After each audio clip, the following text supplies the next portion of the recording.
guys, Chris from Hockey Tutorial here, and today in this video I wanted to do a what's inside my bag. It's been a while since I did one of these videos, and the last one I filmed in Pennsylvania, pretty much none of the core equipment inside my bag has changed. The only thing I changed was my skates, my gloves, maybe a stick, until this point right now.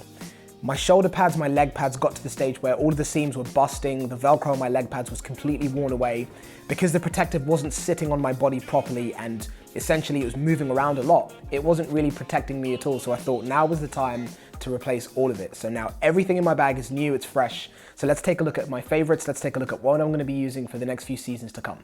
Now, before we take a look inside the bag, just like the last video, we'll take a quick look at the bag. This is the Conway & Banks. I've been using this for quite a number of months now for a couple of reasons. Of course, if you want a more detailed video on the bag or anything in this video, comment down below, let me know what it is, and I'll try and make that happen. But I'm a really big fan of the all black look of the bag. The fact that it's very low key, it doesn't scream ice hockey equipment is inside me, which is always a plus when you're traveling because you're handing your bag over to airports, you don't know what's gonna happen to the equipment that's inside there.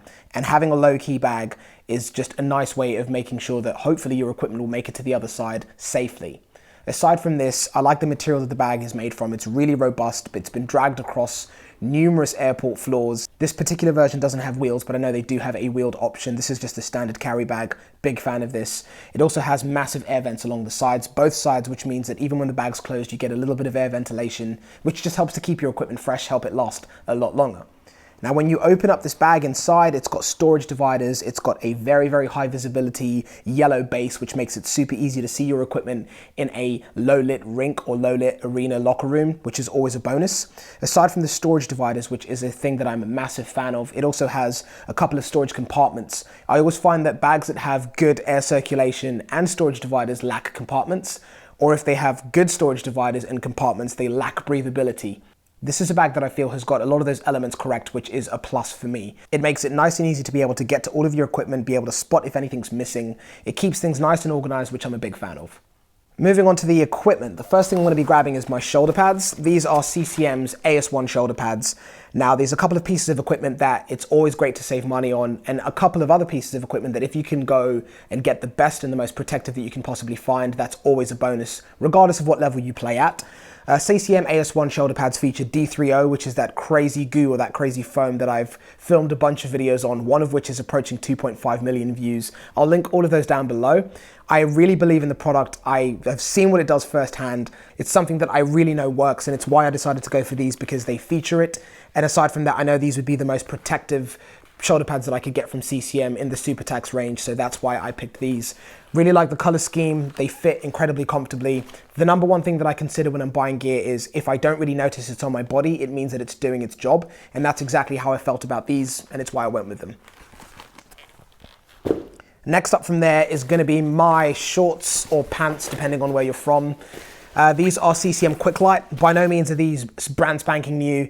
These are obviously the FT ones, which were released fairly recently, but this, I've always gotten on really well with this particular range. I really like red, as I'm sure you guys have heard me say on a bunch of videos. But again, it comes down to the fact that when I've got these on, I don't really notice them, regardless of how long I'm on the ice. I know that they're protective because they're CCM's top spec pads from this particular era. Big fan of the way they look and how comfortable they are. I've got to say, I'm not really a fan of the laces on pants, but the fact that they have the tab as well as the laces has worked really well. So no real major complaints here, just really like the way they feel and perform on the ice, and that's why I have them. Next up is going to be my leg pads or knee pads. Again, these are going to be CCM's AS1. It comes down to that same thing. It features that D3O. You can see the orange flare across the sides and also the D3O logo. This material is incredible. It's also in the kneecap of these particular shin pads. I really, really like the way they feel, the way that they keep me protected on the ice. Again, I don't really notice them when I'm on the ice. I really like the fact that the back has essentially a wrap that pretty much covers the whole of the back of your foot, which is great. Just comfortable, protective, and again, I really like the way they look, and it's why I've got these ones. So that's essentially the larger section of the bag empty, where all of the bigger pieces of my equipment sit. What's at the bottom there is my base layers and also my jersey, which I'll come to once I've gone through all of the protective. Now from there, it's going to be my elbow pads. For me, this is easily the most frustrating piece of equipment for me to change, because I find every single pair of elbow pads that I try on, the second I take a shot, they drop down to my wrists. It's incredibly frustrating trying to find some that are comfortable, that don't pinch me just along the bicep, and also drop down when I'm shooting or skating. The pair that I used previously I had for a number of years because they didn't drop down, and that's exactly what I found with these. The AS1 from CCM elbow pads have been great. I like how protective they are. They have a lot of padding. They feature the D3O again, which I'm a massive fan of. I can't stress that enough. But most importantly, they don't drop down. They stay exactly where I put them, especially with the base layers that I'm using, which is why I like them. I'm going to be using these for a number of years because, like I said, it's so frustrating to find a pair that work, and when you do, you don't want to change. So really like these. Now, of course, from there, it's going to be my helmet. By the way, I'm not doing this in any particular order, so if you're noticing that I'm going through my protective randomly, don't mind. I've got my helmet over here again, CCM. This is the Tacx 710. I went with this because, again, that D3O, it has those awesome pads on the inside that are very, very comfortable. I initially found this helmet in Sweden when we were out there testing some of CCM's new gear, and we put these helmets on and stepped out onto the ice. It was all equipment that wasn't ours.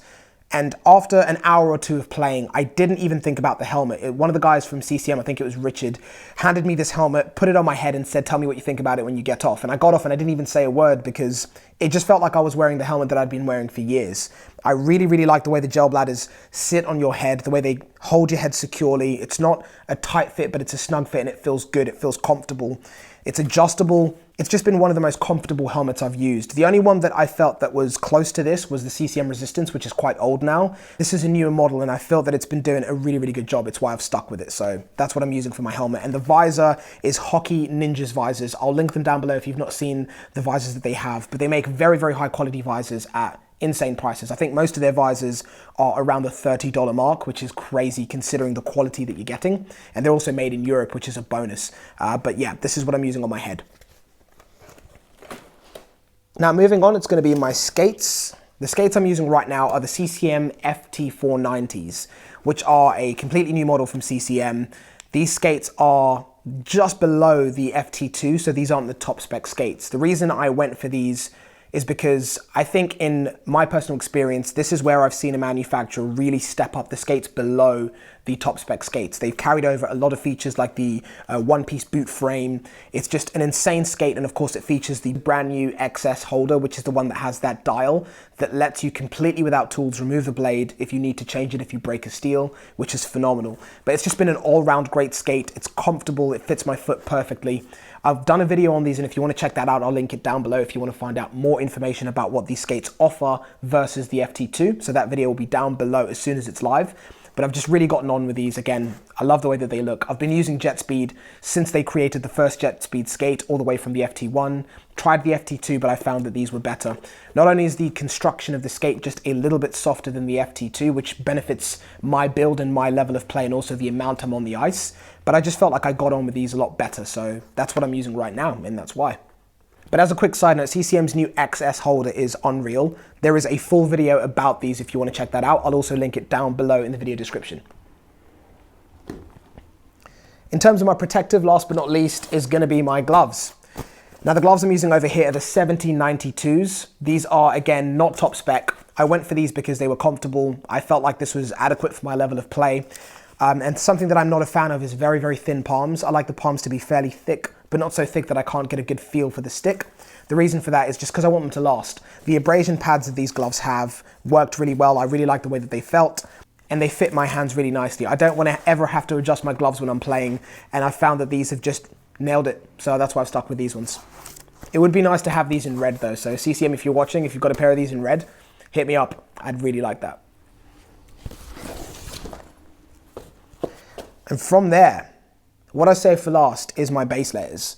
Now the base layers that I've been using are Zenkai. I've done a full video about these if you want to check them out. I called these Alien Tech, and if you watch the video, you'll quickly see why. They're just a completely new generation of base layers that are breathable yet water resistant. And if you're trying to figure out why those two things are important, I've done a full video about them where I go into a lot of detail about them. But they are incredibly comfortable. They're really soft to the touch. And the way that they repel water but still let my body and my skin breathe is phenomenal. It's why I've gone with them. I use these for my top, also my bottoms, which are right here, or my pants. same thing again. And they also feature those Velcro tabs that mean that I don't have to really use leg tape. If you noticed, I don't really have any inside my bag. This is why, because these pants feature these Velcro tabs and my socks stick to them perfectly. I don't ever have to adjust them or pull them up. So I've kind of avoided using leg tape with these, and I really like that. These things work really, really well together at keeping you really, really cool on the ice, comfortable, just helping you keep your head in the game, which is always a bonus. Base layers are a big deal, and there's a full video down below if you want to find out more about them. I've also got the socks. You need the full set. From there, of course, just the regular old hockey socks over here, black, white, and red. And last but not least is going to be the HT jersey. I've slightly changed the jersey since the last video that we did that was in the bag. We just flattened the logo. This is something that happened a long time ago, so you've probably not noticed it, but flattened the logo just to make it a little bit easier to recognize, which is always a bonus. And of course, they're still custom. You can add your own country, flag, your name, your number to the back of these things. These are linked down below if you want to pick them up. But that's pretty much everything that's inside my bag besides one last thing. And that is my accessory bag. This is something that I take with me if I'm playing pond hockey or if I'm playing a game or going to training. It's essentially got all of the little extras that I need. It doesn't seem like a big deal, but I swear they really do come in handy. This includes little things like an extra mouth guard, Sisu's mouth guard. I really like these mouth guards because there's been occasions where I'll either misplace it or something gross happens to the one that I've got right now. So it's always great to have a spare inside there, even though these take a little bit of setup time, but that's not really a deal breaker for me. Aside from that, spare laces. The amount of times I've busted a lace, I'm away from a shop or anywhere that I can get a replacement, and there's nothing that I can do, so I keep some spares with me. The other two fairly interesting things that are inside this accessory bag is going to be Blade Barber. This is the actual retail version, but I've got also the prototypes in here, which is a handheld skate sharpener. It's completely manual, and it's not a re-edger or something that's going to kind of tie you over until you can get to the pro shop. This is an actual skate sharpener. I have done a video on the prototypes of these, and there is a review coming of the final version, but this is absolutely something that's essential for every player to have inside their bag. It has a little bit of a learning curve, but it's not a big one. It's quite easy to learn how to use these things confidently. I'll put a video down below in the video description, but these are 100% worth having. I've got them in a bunch of different hollows, 3/8, 5/8, ½ inch, pretty much everything to help me and any of the guys that I skate with, so that's pretty cool. Make sure you check these things out. The last fairly interesting thing I have inside here is the U-Haul camera. I'm a big fan of these because they're not as obvious as the GoPros. I like a little bit of subtlety behind a camera being attached to my forehead, and this really hits the nail on the head. It's a pretty good camera to use if you have good lighting. So yeah, that's another thing that's in my bag. Aside from that, it's just your usuals. I keep some spare tape in here for my stick. Of course, I keep a couple of pucks in here. You never know when you're going to need a HT logoed puck. Don't know where I'm going, so it's always nice to have one of those. But an accessory bag is definitely worth getting just to make sure that you have all of those little essentials that can get lost in the bottom of your bag. The absolute last item we're looking at is the stick that I'm using, which is the JetSpeed. This is probably one of those sticks that I've had the best relationship with, you could say, with a stick. I just feel like this has allowed me to play without having to think too heavily about what I'm doing and where I'm shooting. I just feel like the stick does what I want it to do, and it's why I've stuck with it. Aside from the JetSpeed, the only other stick I'd probably use would be the Ribcore. Personally, the Trigger 2 rather than the Trigger 3D. I just got on better with the Trigger 2. I don't have it with me. I left that in Finland. So Steve and Savanti, if you're watching, I hope you're looking after my gear in Helsinki. I hope I'll be back there very soon before this winter ends. But these are the sticks I use. I tend not to break a lot of sticks, so I'm comfortable just taking one with me. I've got the butt end stick grip at the end because I don't like taping this part of the stick. This is just easy. Yeah, I can remove it if I need to with some warm water. And it's also a lot softer on my gloves. It doesn't wear away the palms as fast as tape, which is a big deal. But it gives me a really good sense of where the stick is. I feel like I've got a really good grip over the stick. But this has been easily, for my personal self, one of the best performing sticks I've ever used, and it's why I'm still using it now. So hopefully that gives you a really good insight into what's in my bag and why. It'd be great if you guys could share what's inside your bag. Feel free to comment down below with what equipment you use and why. Or if you make YouTube videos, share a link of yourself doing an in the bag video down below. Thank you very much for watching, guys. Make sure you thumbs up, subscribe, turn the notification bell on so you know when I've posted a new video, and I will catch you in the next one. And before you go, make sure you check out down below all of the links to all of the equipment that I've got and all of the items featured in this video. If there's any you want me to make a video of, comment down below and let me know. But take care, guys. Thumbs up, subscribe, and I'll catch you in the next one. Thanks again.